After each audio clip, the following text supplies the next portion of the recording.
Assalamualaikum warahmatullahi wabarakatuh. Selamat pagi semua. Bagaimana kabar kalian hari ini? Alhamdulillah. Baiklah, sebelum memulai pembelajaran, mari kita membaca doa terlebih dahulu. Berdoa mulai. Berdoa selesai. Nah, sebelumnya, apakah kalian tahu mengapa kita harus mempelajari gambar teknik? Iya betul, karena gambar teknik sendiri itu bukan gambar biasa, melainkan gambar yang memiliki makna, yang dimana di dalamnya terdapat sebuah informasi yang dapat disampaikan dari seorang perancang kepada orang-orang yang bersangkutan.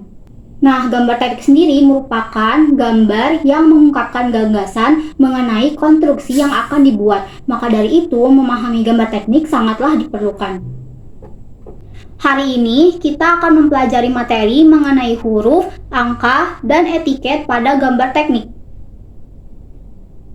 Tujuan pembelajaran hari ini diharapkan kalian mampu merancang huruf dan angka berdasarkan prosedur, dan diharapkan pula kalian mampu merancang etiket berdasarkan prosedur dan aturan penerapan. Baiklah, mari kita mulai pembelajaran hari ini dengan menonton video pembelajaran yang akan Ibu tampilkan. Apabila ada hal yang tidak dimengerti dan dipahami, bisa kalian langsung tanyakan di akhir nanti. Masuk ke dalam isi materi mengenai gambar huruf, angka, dan etiket pada gambar teknik. Sebelum melakukan penggambaran sebuah rancangan, perlu diperhatikan elemen-elemen dasar yang ada di dalam gambar teknik. Di dalam gambar teknik terdapat beberapa elemen dasar seperti titik, garis, dan bentuk. Garis-garis dikombinasikan ketebalan dan ketipisannya sehingga terbentuklah sebuah gambar. Adapun penjelasan mengenai elemen-elemen tersebut adalah sebagai berikut. Yang pertama, titik. Titik merupakan bentuk elemen terkecil dari sebuah gambar. Dari titik inilah terbentuk garis dan bermacam-macam penampilan struktur. Titik terletak pada semua bidang yang bergambar. Di dalam penampilan gambar, titik sangat memegang peranan. Yang kedua, garis. Garis adalah hasil dari banyaknya titik yang bersambung. Garis dapat berupa bentuk lurus, lengkung, patah, dan putus-putus. Garis dapat digabungkan, dipisahkan, dibagi-bagi, dan dibatasi. Garis lurus dapat ditempatkan secara vertikal, horizontal, ataupun diagonal. Dalam arsitektur, garis dapat berbentuk panjang, pendek, rapat, jarang, tebal, tipis, lebar, dan tumbuh atau tipis tebal. Dalam menggambar diterapkan jenis-jenis garis dan kegunaannya untuk menghasilkan gambar struktur yang baik dan terstandar. Jenis-jenis garis. Adapun jenis-jenis garis dan kegunaannya adalah sebagai berikut. Yang pertama, garis gambar. Garis gambar harus tajam dan jelas, yaitu garis yang terlihat pada objek atau benda yang digambar. Berikut adalah contoh dari garis gambar. Yang kedua, garis tipis. Garis tipis dibuat dengan ketebalan 1/4 dari garis gambar. Berikut merupakan contoh dari garis tipis. Garis ini digunakan sebagai garis ukuran, garis bantu, garis proyeksi, garis arsir, dan garis ulir. Yang ketiga, garis strip-strip atau putus-putus. Garis strip-strip dibuat dengan ketebalan 1/2 dari garis gambar. Berikut merupakan contoh garis strip-strip. Garis ini digunakan sebagai garis batas tidak tampak atau di belakang objek dan juga digunakan sebagai garis batas tepi. Yang keempat, garis strip titik strip.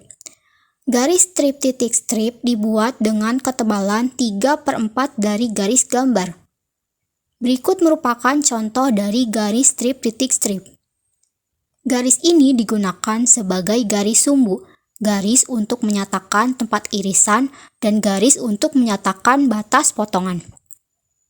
Yang kelima, garis titik-titik. Garis titik-titik dibuat dengan ketebalan 1/4 dari garis gambar. Berikut merupakan contoh dari garis titik-titik.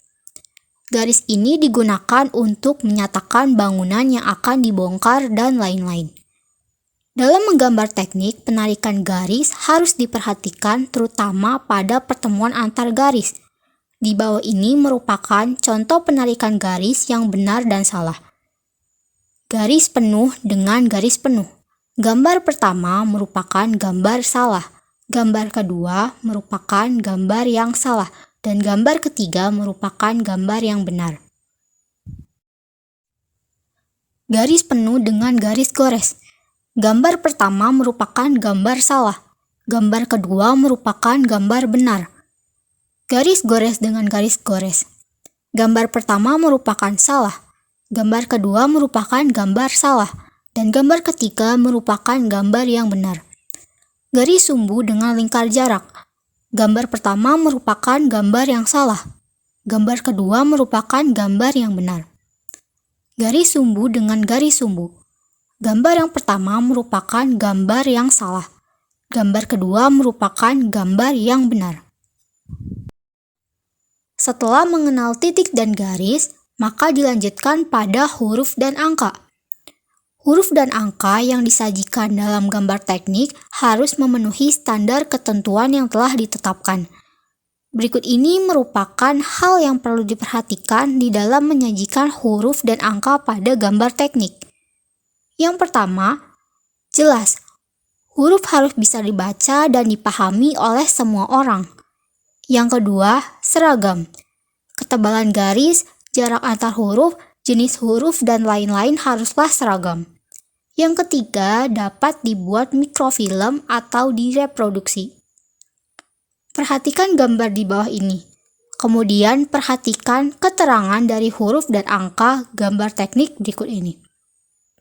H sama dengan tinggi huruf kapital.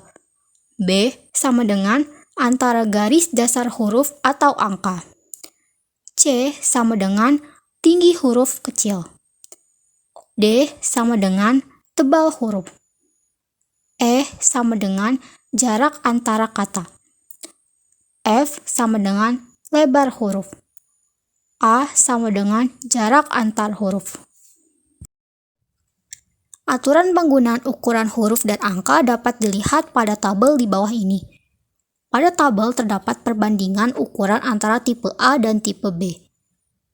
Untuk tinggi huruf, tipe A dan tipe B masing-masing adalah H yang merupakan tinggi huruf kapital. Untuk tinggi huruf kecil, tipe A sebesar 10/14 dikali H dan tipe B sebesar 7/10 dikali H. Untuk jarak antar huruf, tipe A sebesar 2/14 dikali H dan tipe B sebesar 2/10 dikali H. Untuk jarak antar garis, tipe A sebesar 20/14 dikali H dan tipe B sebesar 14 dikali 10 kali H. Untuk jarak antar kata, tipe A sebesar 6/14 dikali H, tipe B sebesar 6/10 dikali H. Dan untuk tebal huruf, tipe A sebesar 1/14 dikali H dan tipe B sebesar 1/10 dikali H. Huruf pada gambar teknik dibuat dengan dua cara, yaitu dibuat tegak lurus dan miring, sebagaimana diperlihatkan pada gambar di bawah ini. Gambar sebelah kanan menunjukkan tipe huruf yang tegak lurus, sedangkan sebelah kiri menunjukkan tipe huruf miring, di mana kemiringan yang standar adalah sebesar 75 derajat. Etiket pada gambar teknik. Etiket gambar atau kepala gambar merupakan sejumlah keterangan mengenai informasi atau identitas gambar. Pada setiap pembuatan gambar, selalu dibuat etiket gambar yang berfungsi sebagai penguatan penjelasan tentang makna dan keterangan mengenai gambar yang dibuat, atau deskripsi gambar. Etiket gambar biasanya dibuat di sebelah kanan gambar atau di bawah gambar. Adapun keterangan yang tercantum di dalam etiket adalah sebagai berikut. Yang pertama, nama gambar. Lalu, yang kedua, nama instansi atau perusahaan. Yang ketiga, nama yang menggambar. Yang keempat, tanggal dibuat. Yang kelima, pemeriksa atau diperiksa. Yang keenam, penyetujui atau disetujui. Yang ketujuh, skala gambar. Yang ke-8, nomor gambar atau halaman.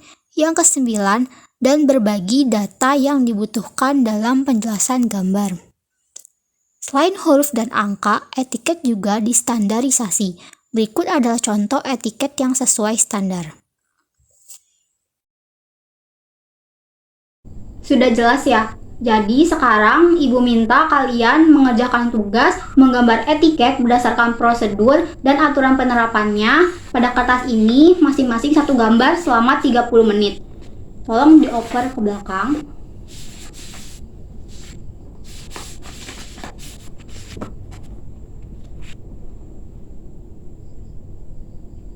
Apakah sudah? Jika sudah, tolong dikumpulkan.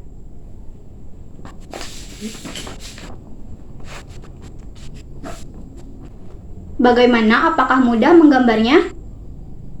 Betul, mudah jika bersungguh-sungguh dan benar-benar memahami gambar teknik.